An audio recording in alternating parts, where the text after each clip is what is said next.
నమస్తే, welcome to RK news. మార్చి 31 నాటికి కచ్చా లేఅవుట్లు, ప్లాట్లను క్రమబద్ధీకరణ చేసుకునేందుకు ప్రభుత్వం కల్పించిన ఎల్ఆర్ఎస్ అవకాశాన్ని జిల్లా ప్రజలు సద్వినియోగం చేసుకోవాలని జిల్లా కలెక్టర్ ఆదర్శ్ సురభి సూచించారు. ఎల్ఆర్ఎస్ పై అవగాహన కల్పించేందుకు వనపర్తి మున్సిపల్ కార్యాలయ సమావేశ మందిరంలో మున్సిపల్ కమిషనర్లు, టౌన్ ప్లానర్లు, లేఅవుట్ రైటర్లు, బిల్డర్లతో ఏర్పాటు చేసిన అవగాహన సదస్సులో జిల్లా కలెక్టర్ పాల్గొన్నారు. 2020 తర్వాత కచ్చా లేఅవుట్ చేసిన వారు, వాటిలో ప్లాట్లు తీసుకున్న వారు జిల్లాలో 29,000 మంది ఎల్ఆర్ఎస్ కొరకు దరఖాస్తు చేసుకున్నారని, కానీ ఇప్పుడు క్రమబద్ధీకరణ చేసుకునేందుకు కేవలం 38 మంది మాత్రమే ముందుకు వచ్చి డబ్బులు చెల్లించడం జరిగిందన్నారు. ఇప్పటికే జిల్లాలోని 5 మున్సిపాలిటీల ద్వారా దాదాపు 25,000 మందికి నోటీసులు జారీ చేసినప్పటికీ ఫోన్ నెంబర్లలో తేడాలు, చిరునామాల్లో తేడాలు ఉండటం వల్ల అవి ఇదివరకే దరఖాస్తు చేసుకున్న వారికి చేరడం లేదన్నారు.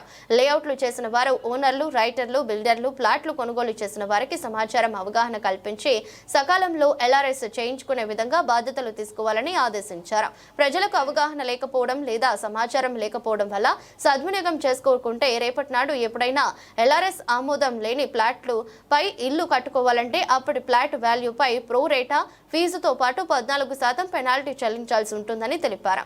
నిషేధిత స్థలం లేదా చెరువు కుంట కింద లేకుంటే ప్లాట్లు యాజమాని ఫోన్ కు నేరుగా ఎంత డబ్బులు కట్టాలో సమాచారం వెళ్తుందన్నారు. ఏదైనా కారణం చేత ఎల్ఆర్ఎస్ తిరస్కరణకు గురి అయితే చెక్కించిన డబ్బుల నుంచి 10% ప్రాసెసింగ్ ఫీజు కింద మినాయించుకుని మిగిలిన 90% డబ్బులు తిరిగి ప్లాట్ యజమాని ఖాతాలో జమ చేయడం జరుగుతుందని వివరించారు. ఎల్ఆర్ఎస్ ఉంటే ప్లాట్కు రక్షణ ఉంటుందని, ఎవరు ఆక్రమించుకోవడానికి అవకాశం ఉండదని, అదేవిధంగా లేఅవుట్ ప్లాట్ల ప్రాంతాన్ని మున్సిపాలిటీ ద్వారా అభివృద్ధి చేసే అవకాశం ఉంటుందన్నారు. భవిష్యత్తులో ప్లాట్ అమ్ముకోవాలనుకున్న ఎల్ఆర్ఎస్ ఉన్న ప్లాట్కు మంచి డిమాండ్ ఉంటుందని తెలిపారు. మున్సిపల్ కమిషనర్లు, బిల్డర్లు, లేఅవుట్ ప్లానర్లు, ప్లాంట్ యజమానులతో సంప్రదించి ప్రభుత్వం కల్పించిన అవకాశాన్ని సద్వినియోగం చేసుకునే విధంగా చూడాలని కోరారు. మీరు వాళ్ళకి పేమెంట్ చేయించాలి. Because finally it is our responsibility. మీరు లైసెన్స్ విషయం దీంట్లో ఉన్నారు. మీరు ఇట్లాంటివి కూడా చేయకపోతే ఫైనల్ మళ్ళీ మీరు లైసెన్స్ ఇవ్వడానికి వచ్చినప్పుడు మీకు కమిషనర్ గారు మిమ్మల్ని కూడా ఇబ్బంది పెట్టవచ్చు. సో దయచేసి ఈ లేఅవుట్ డెవలపర్స్ ఎవరైతే ఉన్నారో వాళ్ళు కూడా మీరు సంప్రదించి ఎవరికి లేఅవుట్ రెగ్యులేషన్ స్కీమ్ కింద ఇదివరకు కూడా గవర్నమెంట్ ఇప్పుడు మళ్ళీ వస్తుంది, తర్వాత మళ్ళీ వస్తుందో రాదో మనకు తెలియదు. సో వచ్చినప్పుడు ఎల్ఆర్ఎస్ తీసుకున్నా మనకి ఇప్పుడు ఇల్లు కట్టుకోవాలన్నా ఒక 5-6 సంవత్సరాల తర్వాత కట్టుకోవాలన్నా అప్పుడు మార్కెట్ వాల్యూ పెరుగుతుంది. మళ్ళీ మనం 14% ఓపెన్ ఛార్జెస్ పే చేయాలి. సో 5 సంవత్సరాల తర్వాత నేను ఇల్లు కట్టుకుంటా అప్పుడు ఎల్ఆర్ఎస్ తీసుకున్నా అంటే అప్పుడు మీకు ధర ఎక్కువ ఉంటుంది. 14 వాళ్ళు ఉంటారు, వాళ్ళకి ఇల్లు కట్టుకున్నా కూడా తర్వాత అక్కడ రోడ్డు వేయాలంటే దాని లాస్ట్ ప్రయారిటీ. మున్సిపల్ కౌన్సిల్ కావచ్చు, మున్సిపల్ కమిషనర్ కావచ్చు, దానికి అంత ప్రాధాన్యత ఇవ్వదు. అందుకే మనకి స్లమ్ డెవలప్ అయిపోతే ఈ రోడ్లు లేకుండా కచ్చా రోడ్లలోనే ఇల్లు కట్టుకోవాల్సి వస్తుంది. ఇది 2వ అడ్వాంటేజ్.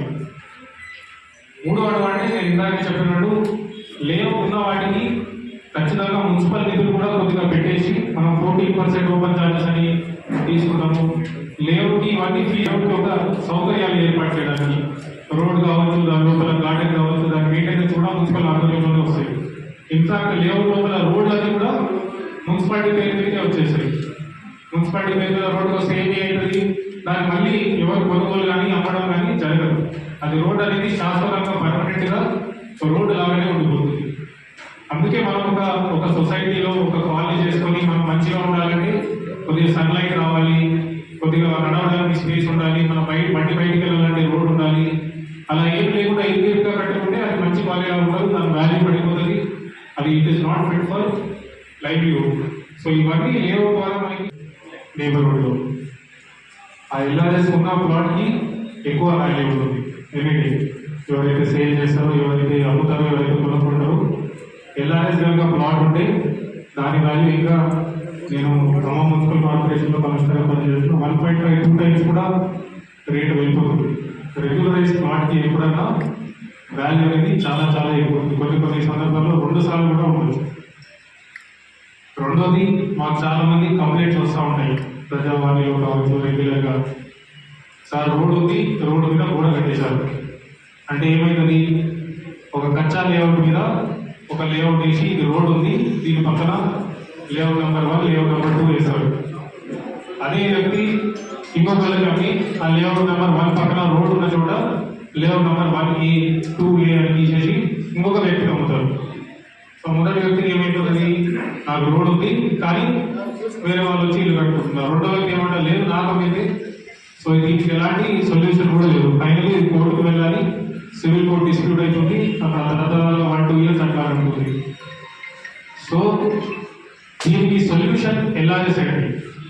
మీరు కనుక ఈ ప్లాట్ని ఎల్ఆర్ఎస్ చేసుకుంటే మీ సేవింగ్లో ఏదైతే రోడ్డు వాళ్ళు చూపించినారో, ఇటువైపు కావచ్చు, నార్త్ వైపు కావచ్చు, వెస్ట్ సైడ్ కావచ్చు, ఈ సైడ్ కావచ్చు, any road in your saving will get reduce.